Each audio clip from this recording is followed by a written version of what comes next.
Shri Tapovan Paramagurave Namaha. Om Shri Chinmaya Sadgurave Namaha. Om Shri Gurubhyo Namaha. Uttaram Yat Samudrasya Himadreshchaiva Dakshinam Varsham Tadbharatam Nama Bharati Yatra Santatihi. Hari Om, Pujya Swami Vijnananandji, Suraj, to everyone present here, Hari Om Namaskar. I was not scheduled to be here in this session, so many of you may be wondering why am I standing here. Swami Mitranandji was supposed to be here, and Swamiji is very busy in organizing the international C20 program, which is going to come up in Chennai next weekend. And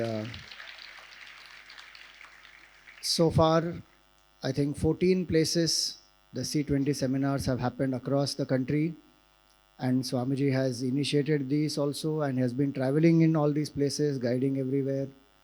And so he said that I need to take up this session. So I'm here, and my topic I've chosen is Bharat's greatest contribution to the world. Just before we began the session, you saw about the great Hindu heroes. What do you think gives that much of courage and strength to these great kings and queens of Bharat to fight the invaders, to resist? And as Swamiji said, no other country has survived this many years of continuous onslaughts and attacks. Bharat has managed to do that. How is that happening? What is the foundation for that? If you look at those examples which were given, Shivaji Maharaj had Samarth Ramdas ji to guide him. Chandragupta was guided by Chanakya. Krishnadevaraya and all of those, from the Sangama dynasty, Tuluva, Saluva and Aravidu dynasty, all of them were guided by the spiritual knowledge, started from Swami Vidyaranya ji. So many queens, Queen Durgavati, Queen Ahilyabai Holkar. If you see Ahilyabai Holkar's picture, she will always have a shivling in her hand, and every day 1 lakh shivlingas were worshipped. The Brahmanas used to come and help. So one aspect is the resistance. From where did that spirit of resistance come? Did they just fight for the land? Many countries fight for the land. Many countries fight to protect their home.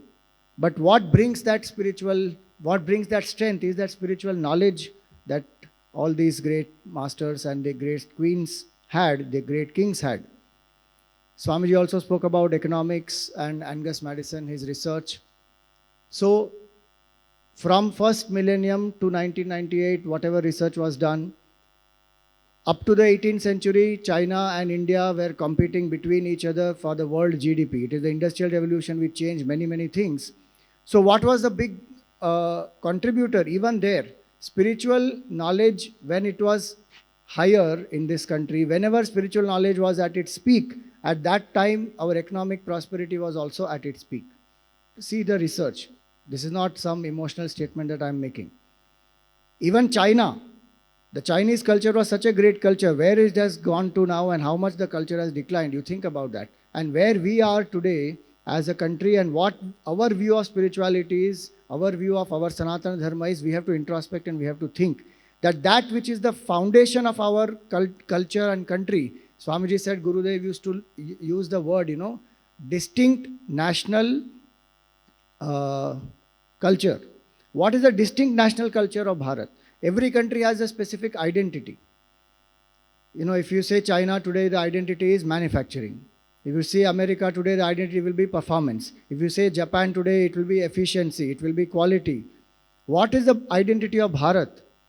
Even today, the identity of Bharat is the spiritual knowledge that is there in our culture, in our Sanatana Vedic Dharma. And it is that knowledge because of which people are coexisting in this culture, in this country.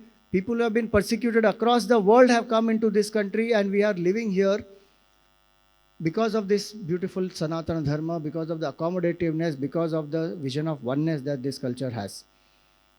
So very important it is to value what is our national distinct culture and identity, and to anchor ourselves in that. Even today from world, everywhere in the world, are people not coming here to learn that?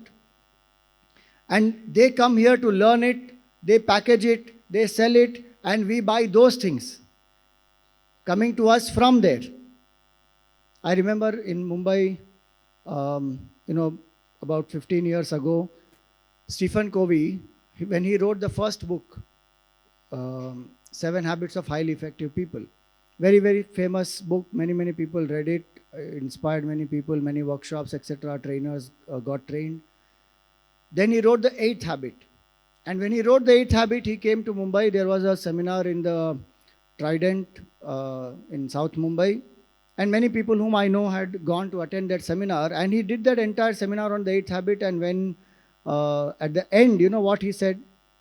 He said, I am very surprised that many of you are here and listening to me with so much of awe and wonder. But let me tell you one secret, that this 8th Habit has been inspired by your own Bhagavad Gita.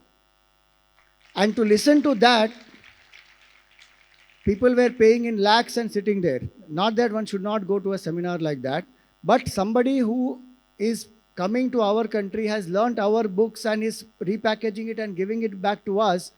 We value that more than trying to go and read the scriptures and find out by ourselves what exactly our culture is, what exactly the Bhagavad Gita is speaking about. Even today, there are so many Hindus and so many people who will believe that Mahabharat घर में नहीं रखनी चाहिए, नहीं तो महाभारत हो जाएगी. And they come and ask us that as a doubt. Swami ji Mahabharat रख सकते हैं क्या?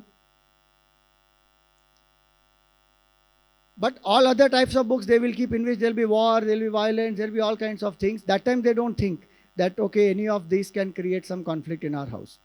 So the greatest contribution of Bharat is the knowledge of the self, is that very Atma Jnana, is the Brahma Vidya which we have contributed to the world to solve the very fundamental problem of human existence. That what is the purpose of human life? So many people spend the whole life thinking about that, and one doesn't know what is the purpose of human life. And a so-called intelligent statement people say in answer to that question, what is the purpose of human life, is to find the purpose of life is the purpose of life. Very intelligent statement, sounds dumbest statement ever. Whole life you will keep finding the purpose. When will you achieve it? Come to Vedanta, in the first class we will tell you Paramananda Prapti and Atyantika Dukkha Nivritti is the purpose of life, and start getting ahead knowing that purpose. How many people across the world, even youngsters today, are directionless? Why are they directionless? Because we have not studied Vedanta. We have not anchored in that knowledge of Vedanta. And if you anchor in that knowledge of Vedanta, it is not meant for old and outdated, dilapidated kind of people, dejected, depressed, despondent people. It is meant for the young people who have to live their life. Why? Because it is the very art of living. When will I learn the art of living? When I am going to die. Spirituality is what?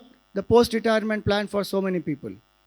And many young people will ask you, you have come for a spiritual camp. No, they will ask you, why do you go to an ashram? Why do you go to spiritual places? Do you have any problem? Did somebody break your heart? Did you face some business loss? Do you have a mental health challenge? You are comfortable to go to a shrink. You will be comfortable to go to a psychiatrist. You will be comfortable to have a session of therapy, psychiatry. But spirituality one doesn't want to entertain. Why? No. This is not meant for me. This is not cool. Wake up, people. What is being projected, what is being shown, if we don't use our brains, we are finished. Somebody else will control our lives. You decide you want to control your life, or somebody else you want to allow them to control your life. Gautam Buddha, he said in one session was happening, satsang is happening, and one person was sitting right in the front, very, very sincere person, but exhausted. So as he was sitting there, he dozed. So Buddha asked him, are you sleeping? He said, no. Again he sat erect, and again after some time he dozed. Again Buddha said, are you sleeping? He said, no. The third time he tried his best, he held his breath and he, ensured that every cell in his body craves for the breath so that he will be fresh. But after some time again he dozed. Buddha said, are you alive? He says, no. And Buddha said, by mistake you gave the right answer. You think about that. By mistake you gave the right answer. Meaning what? Just because we are living, does it mean we are alive? Not necessary.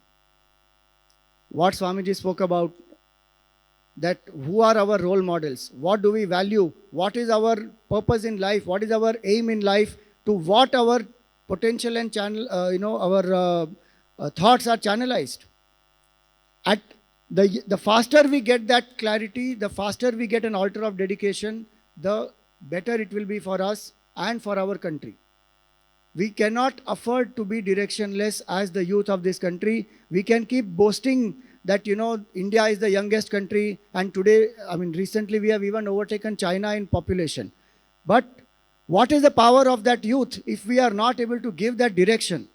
If we do not have that channelizing capability, and if drugs are going to be our go-to, and all kinds of so-called cool things are what we are going to value, then what will the glory of Bharat? We can sit here and clap on all these, but will 2 generations after you be able to look at your images, your videos, your photographs and clap? Think about that.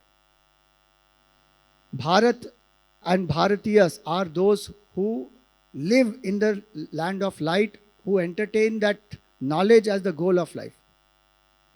And so very important it is to understand this, that this Atma Jnana that Bharat has is that Atma Jnana which helps to solve this fundamental problem of existence, that gives the maximum empowerment. When there is clarity in mind, when there is purity in heart, when there is dexterity in action. If these 3 come into our lives, we are sorted in life. And unity in our vision. 4 things. Clarity in thinking comes when we study properly, when we anchor in the right knowledge. And the knowledge of Vedanta is that knowledge which gives us the vision of oneness. You think about any problem that is there in the world. Can you name some of the top problems in the world today? Poverty, gender fluidity, very important. Today that's a big I know in future when we put camp forms, I have to be very, very careful. I cannot ask just gender. I can't just say male, female and other. I have to also write which day, which time you are feeling what. Okay. I will also have to write, are you identifying even as a human? That is the ridiculous level to which we are falling in the world, and we are entertaining those debates in the name of being modern, being open. A 2-year-old child in America, their form they are not able to fill to say that, the parent is writing it as male, and that the school authority is saying, how can you decide the gender identity of this child?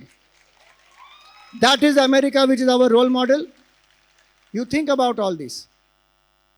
Gender fluidity is there, poverty is there, climate change is there, environmental issues are there, terrorism is there, war is there, exploitation is there. All these challenges, Dharma is the solution for that. We have the solution for that. But we are not bothered about that.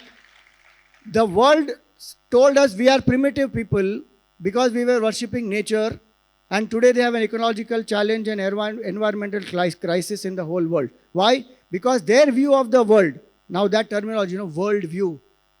What is their world view? Their world view is the world is an inert object meant to exploit, meant for my comfort, meant for my convenience. Not that material progress or economic development is not important. It is important, but you cannot do it at the cost of environment. Today the world is waking up to that. What is our worldview? The Vedantic worldview is the world is not an object, the world is a being. It is a living entity. It is a manifest appearance of the divine. So for us, everything else is divine here. So if there is a terrorism problem, if there is a fundamentalism problem, if there is a war problem, if there is a hunger problem, environment problem, every problem will solve if there is a vision of oneness that we have. And with that vision of oneness, we have the absolute clarity, which is what Swami Vivekananda ji spoke about. He said 2 very important things are there. One is Brahma Teja and second is Kshatriya Virya. These 2 things are very important, and each of us have to have Brahma Teja and Kshatriya Virya if we have to ensure that this legacy of Bharat continues forward.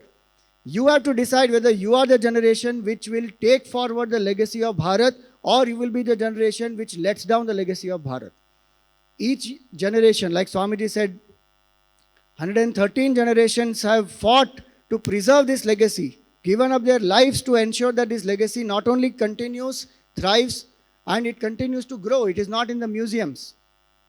How will we be able to do all this? When we anchor in that knowledge. Look at what that knowledge has done to the people. As I told you, the great warriors anchored in spiritual knowledge, economic prosperity anchored in spiritual knowledge, and the greatest saints of this country anchored in that spiritual knowledge. So, these are examples that we know which are from India. I want to share with you one very powerful example of somebody who had a vested interest to destroy India itself. Here it is, Mr. Max Muller. What did Max Muller do? He translated our Vedas. Max Muller did not even come into India. He does not know what Bharat is. He does not know what Bharat culture is, what is the way in which people live in this country. He doesn't know any of that. But he was sitting there in Germany, given 9 times more the price per page than the translators of those times to translate from Sanskrit into English with a vested agenda. Just one example of that is Max Muller and Macaulay together formed this Aryan invasion theory, and we are suffering because of that even till today. So what does he write? My translation of the Veda will hereafter tell to a great extent on the fate of India and on the growth of millions of souls in that country. It is the root of their religion, and to show them what the root is, I feel sure is the only way of uprooting all that has sprung from it during the last 3,000 years. This is what Max Muller wrote in his young age. He translated the Vedas, he was paid, he got the entire money, but what is the power of the Vedic knowledge you see? That very Max Muller, as he was translating the Veda, he transformed. And look at what he tells as he becomes old. What can India teach us? That's his book. In that you read the lecture, that's the lecture transcribed. So the lecture at University of Cambridge by Max Muller in 1883, now what does he say? If I were to look over the whole world to find out the country most richly endowed with all wealth, power and beauty that nature can bestow, in some parts a very paradise on earth, I should point to India. If I were asked under what sky the human mind has most fully developed some of its choicest gifts, has most deeply pondered on the greatest problems of life, and has found solutions to some of them, which well deserve the attention even of those who have studied Plato and Kant, I should point to India. And if I were to ask myself, from what literature we here in Europe, we who have been nurtured almost exclusively on the thoughts of the Greeks and Romans and of one Semitic race, the Jewish, may draw that corrective which is most wanted in order to make our inner life more perfect, more comprehensive, more universal, in fact, more truly human, a life not for this life only, but a transfigured and eternal life, again, I should point to India.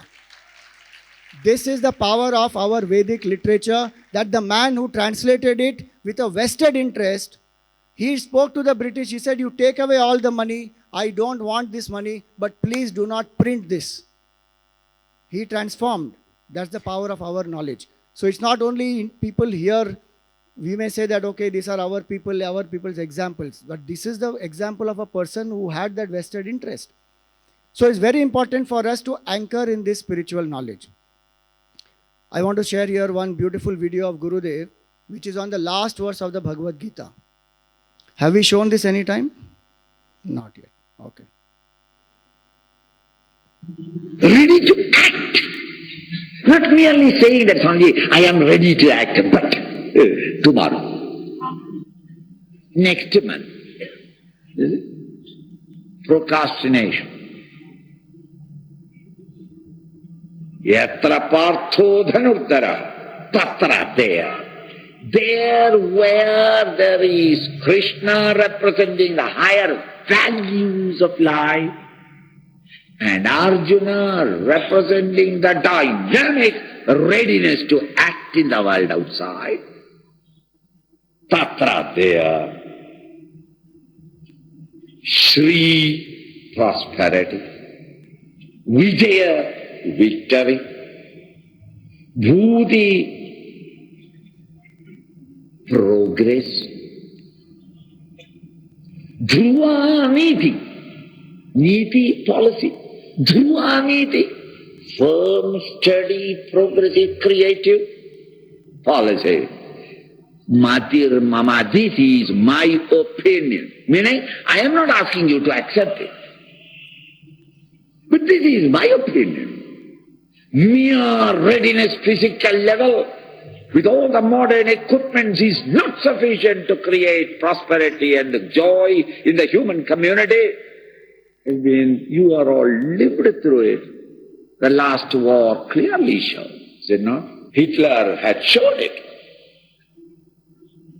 That armed to the teeth, a whole nation of determined youngsters, ready to make enormous sacrifices.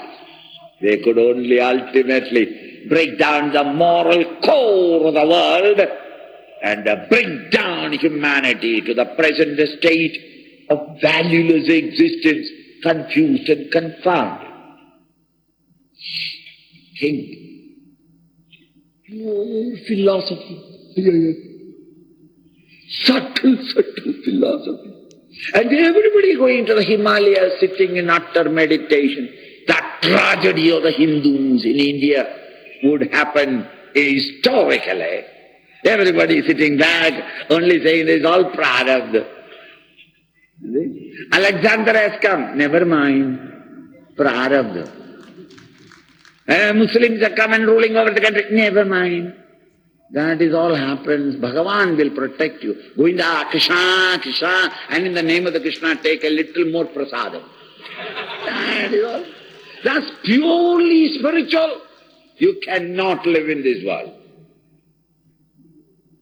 Purely materialistic and secular, there is devastation and disaster.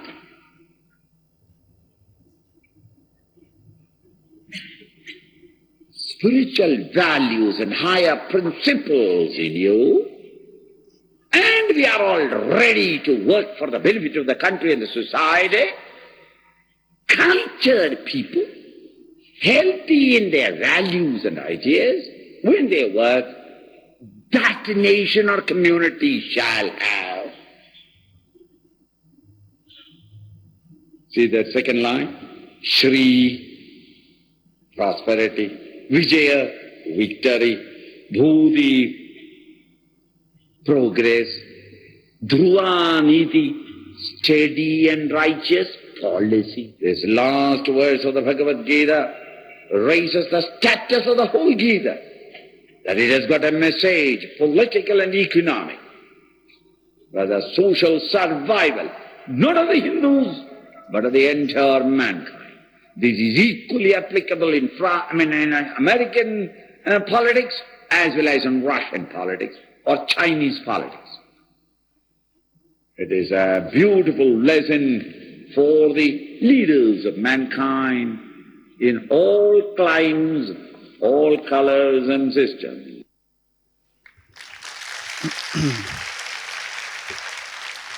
So what Vivekananda ji said, Brahma Teja and Kshatriya Virya, is what Gurudev also is saying, which is both of them are saying it from the Gita, the knowledge of the self, as well as the readiness and dynamism to act. So this vision of oneness, what Vedanta brings us, that the creator, creation, all of us are one. And you and I are infinite consciousness. We are not this body at all. Think about it. If we have this knowledge, what a strength that we have. Small things we get stressed nowadays. I sent a WhatsApp message and she saw it also, but she has not replied. I'm very stressed. What are we living? So petty in our thinking, small little thing. My boyfriend, my girlfriend left me, so I start drinking, I become devastated. There are so many more. Take anybody else. What is your problem? That person doesn't deserve you. Full stop. You move ahead if you have that strength. But we get little petty things we get so bothered about. Arey, come to Vedant, study Vedant. All this gender fluidity and all will debate only will not be there. I am not any gender. Forget, I am not any body at all. Now you decide man or woman or other gender or animal or plant or bird. I am beyond all this. I am infinite consciousness. Full stop. Now you decide to choose. If you understand Vedant, that's why I'm saying environmental problems will go if you understand Vedant. Gender issues will go if you understand Vedant. Mental health challenges will go if you understand Vedant. Even the fighting back if we need to do for somebody who has attacked, like Gurudev said here, we will not have a wrong interpretation of our knowledge. See, Swamiji said one line very powerful in his talk. He said there are battles at different levels. One of the biggest battles is the intellectual battle. Today morning you saw in Prachyam videos, there's intellectual subversion that happens. Why does intellectual subversion happen? Because we are not anchored in our knowledge. Shefalaji also told you about the Kerala story. And in that the girl tells the parent that you have not trained me and you don't know the reasoning why we are doing something, and so I do not know and so I am not aware of that. And father is a communist in that story. So that is what happens when we are not anchored in our ideology. What is the ideology of Vedanta? Understand that. And the crux of Sanatana Hindu Dharma is Vedanta. And Vedanta has three parts. There are three aspects, there's three schools of philosophy in Vedanta itself. Dvait Vedanta, Vishishtadvait Vedanta and Advait Vedanta. In all the three, there are different parts to liberation. But Advait Vedanta is what is the cream of the entire thing. So if I understand Advait Vedanta clearly, then so many challenges will just go. If we want to make a difference in the world, if we want to make a difference to ourselves, we must have this clarity. That is the first point. I'm just going to share one point. I said Dharma is the solution.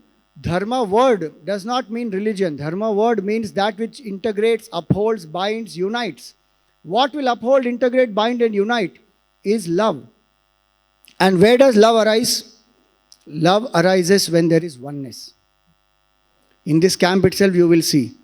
Suddenly when Shivaji Maharaj came, everybody started clapping and hooting.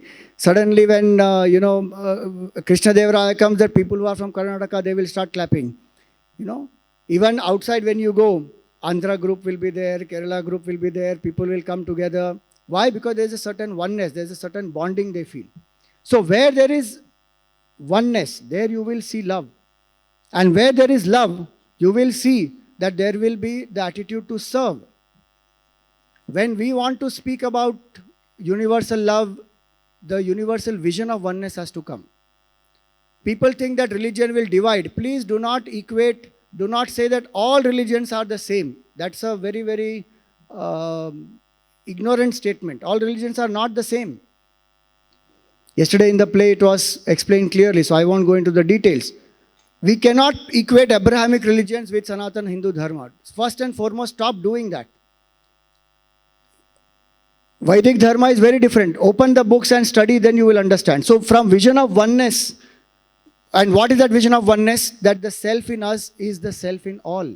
At the body, mind, intellect level, we are different from each other, but at the level of infinite consciousness, pure self, we all are one. And today, quantum physics also is coming to the same thing. There is no difference. At the DNA level also, we are same. We are truly global citizens. From where our ancestors have come, if you trace back, it will not be any one particular country. It will be across the world. So, when we see vision of oneness, from there comes love, from there comes the attitude to serve, and that service when we do consistently, then we can bring about a change, and then we experience happiness. So, there is no sense of emptiness. There is fulfillment of life. One feels so happy that I lived a glorious life of service. I lived a glorious life of knowledge. I lived a glorious life of love. I did what I could do. There is so much of joy. That's the way to live life, and that is what many people across the world understand, that Bharat even today is the spiritual light, spiritual land, and people come here for it. So in clarity, we must have these different aspects we must understand, open our books, study our scriptures, and what Gurudev said is so beautiful, that as the seekers of the truth, we are calling ourselves the Chinmaya mission. Members of the Chinmaya mission are not satisfied except by the sunlit peak of spiritual perfection. Therein awaits for you the realization of true Hinduism. The Upanishadic culture is the culture of our country. The training given to the citizens of Bharat to live this sanatana dharma is called Hinduism. So don't think that the word Hindu means, okay, it's a fanatic people. Because that's the branding that media wants you to have, the vested interests want you to have. One of the etymological meaning of Hindu is Hinam Dushyati iti Hindu. One who destroys that which is lowly in oneself. That person is a Hindu. And so it's very important that we understand what is being a Hindu. Being a Hindu is not being a fanatic. That is very, very wrong projection that people have created. And being a Hindu is not against being secular. We are secular because we are Hindu. Hindu is an inherently secular person. Nobody else has to come and tell us, no, I am not a Hindu, I am secular. That statement only is a wrong statement. Hindu means a secular person. So that's why we have to have clarity about what is Sanatana Dharma, how it can impact me, how it can impact my country, how it can ensure that the world challenges also are met. And that's why Gurudev would very, very strongly emphasize that study.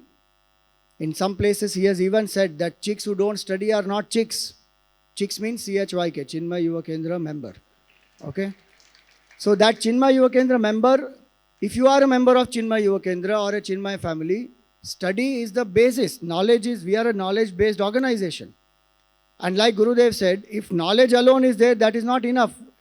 How do I prepare myself for that knowledge? I am infinite consciousness, knowledge is there, but how will I realize it? So there are steps given for that. Purify the mind through karma yoga, unify the mind through bhakti and raja yoga, transcend the mind through steady contemplation and jnana yoga. In Chinmaya mission, we have all three available. One doesn't have to go anywhere else. I mean, people are free to go wherever you want. That's the beauty of Sanatana Dharma, that there is so much available, so many paths which are available, so many temperaments which are available. And so for each of these temperaments, there are so many methods which are available. And so even that very question that why do we have so many gods, that question is irrelevant. You should ask the other person, why do you have only one God? Instead of you feeling lesser that, why do we have so many gods? Why should we not have one God? Ask the opposite person, know that. So it caters to so many different people. So in Chinmaya mission, we have, Gurudev started so many projects to serve. Even this very convention to organize, there are so many people who are working selflessly so that 850 of you are here.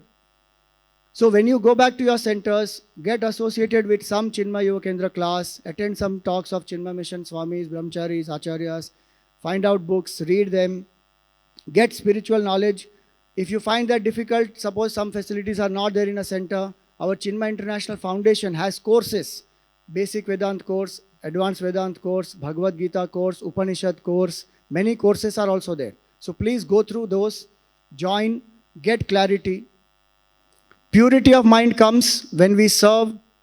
So also identify some noble cause through which you can get associated and give your selfless service. Where the cause is greater than you and where one can completely sublimate oneself in service of that cause.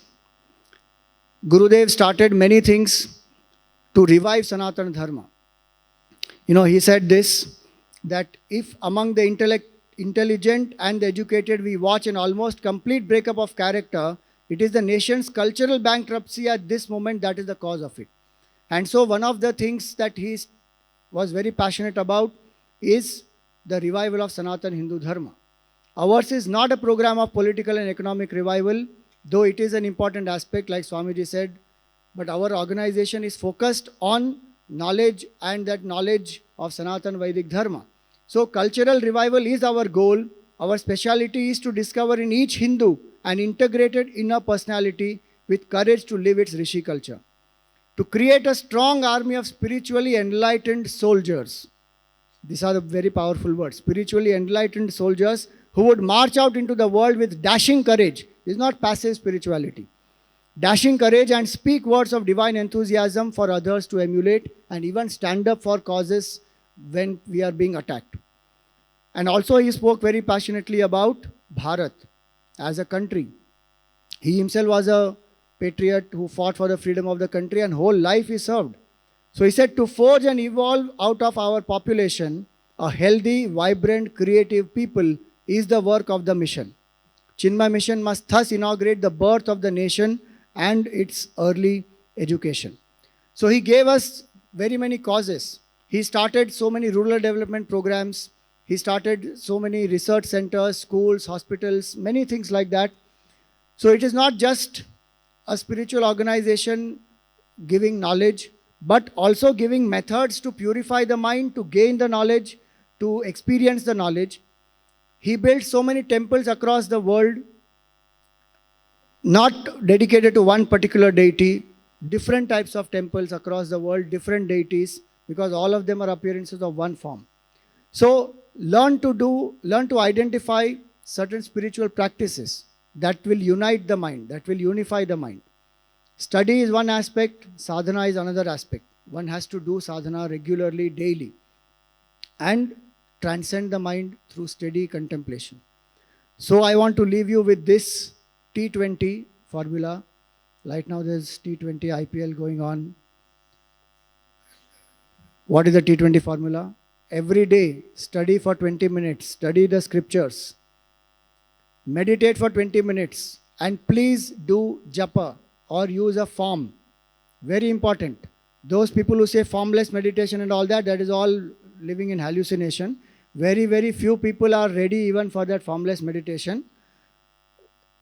Everything we think is in terms of pictures. Those who say, no, I don't believe in idol, I don't believe in form, they will have the picture of their own girlfriend as their DP. Now that is also a form only, no? So if you don't worship in form, you say, no, I don't believe in rituals, then don't celebrate birthday and don't drink that, alcohol and put that one thing outside and then eat something and then drink and put that drug powder and then chop it like that and then snort it. All that is also ritual only, no? So you think about all that. How people brainwash you by this kind of stupid statements that I don't believe in rituals, I don't believe in form, I don't believe in God. These are all people who are hallucinating somewhere, taking some drugs, taking something, possibly. Why are we falling for that? Think with your own mind. Na? Can you think it without picture, without form? We can't. So do upasana, use a form. And that form is not human created. There are specific forms and so many great masters have experienced the darshan of that form. Historically itself it is proved. Yesterday's play you saw, that was not some mythology. Vidyaranya Swami had Bhuvaneshwari Devi's grace and darshan. It happened. It's not Ramakrishna Paramahamsa had the darshan of Mother Kali. So do mantra japa. Gayatri mantra especially, very, very powerful. How many of you know Gayatri mantra? Okay, very good. How many of you do daily japa of Gayatri mantra? Look at that. One of the things that the other religions do is they are absolutely committed to their religious practices. The day the Hindus follow that particular thing, that commitment and reclaim that regularity and consistency in sadhana, we will revive again. Otherwise, we will only keep talking, nothing will happen. So do sadhana and be proud that I am a Shiva Bhakta. Earlier, people used to identify with the marks. Shiva Bhakta will have like this, Vishnu Bhakta will have like this, Devi Bhakta will have Chandan, the Kumkum here. Today we don't have anything and we feel so proud about that. So not only the bindi is one aspect, but sadhana, that's a sign of sadhana and that's a way. Now a lot of people say, now your pronoun, what is the pronoun with which I should address you? Like that, in those earlier days, it was that, okay, here is the Shiva Bhakta, so I should talk to this person respecting his faith. It's very clear it was. So we have to bring back those things. That is called the revival of sanatana dharma. So meditate daily, choose a form, don't just focus on the breath. Because the issue is our emotions. The emotions have to get anchored. The breath cannot anchor the emotions. Breath can give concentration. It cannot bring purity of mind by itself. Emotion has to anchor. For that, surrender has to happen. Bhav has to come. So form is a very important aspect. And lastly, very important, do exercise. We have to be physically fit. We cannot ignore the health. Whichever form of exercise you do yoga, do pranayam, do aerobics, do zumba, do sports, do whatever it is. But keep the body fit. Otherwise, for small things, little pressures, no, I can't come because my back is paining.